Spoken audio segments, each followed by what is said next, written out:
up neighbors? So ngayon guys, nandito tayo sa nabili kong private island. Ayan o. Nabili ko to ng 157.35 million. Guys, madami na akong pera eh. Dapat ini-invest natin yung pera natin sa magandang lugar, diba?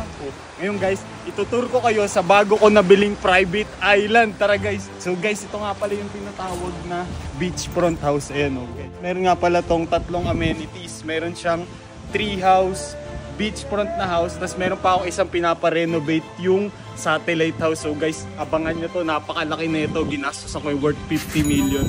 So guys, nandito kami sa living area. Meron akong 4 na unit yan, no? 4 na unit ito. Ito yung isang example na unit.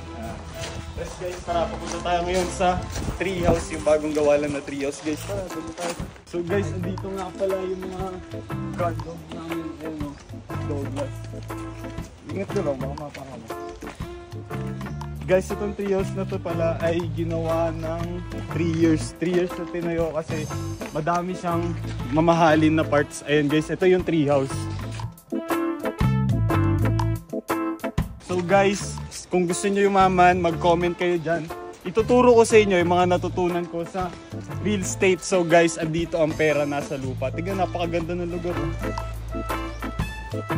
So guys, andito na tayo sa treehouse. Tara, pakita mo, ang ganda ng aking tinatayo. Guys, ito nga pala ang inani ko sa lahat ng pinaghirapan ko.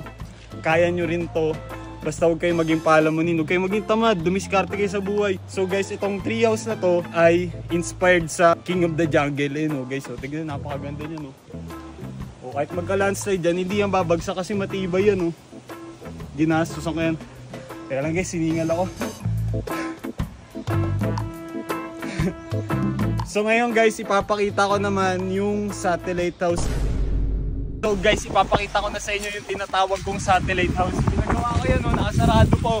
Kasi guys, malaki-laki ginastos ko. Pero pinatiyop ko muna yung mga trabador ko ngayon. Guys, ginastos ko ito ng worth 5M. Dinagdagan ko 5 million, 150 plus million. Para saan ba, diba? Para sa investment property. Kasi guys, ako fully furnished na, inaman na ako. Madami na akong pera, syempre, bibiling ko yung mga mamahaling property. Ano ang ginagawa niyo dyan? Yan, nagbibideo lang po kami. Bigyan nyo kayong video-video nyo na yan. Sino kayo? Matagasan kayo? Private property yan. Private property yan, hindi kayo may-ari nan. Di yun, dito kami, binili ko to, yung nakausap ko po yung... Mga taga-Maynila kayo, ano? Paano nyo po nalaman? Mga kang taga-probinsya eh. Hindi yun, Private property yan, tigilin yung video-video nyo na yan ha. Bibilit nyo yan. Hindi, binili ko to. Tapos tayo ng bossing namin. Oy, huwag kang makulit, taga-Maynila. May ticket ka ba? Hindi yun, binili ko to. Binili mo? Anong binili mo? Asan yung papel mo? Asan yung titulo? Labas mo. Tarantado ka. Caretaker kami dito. Where's the dito?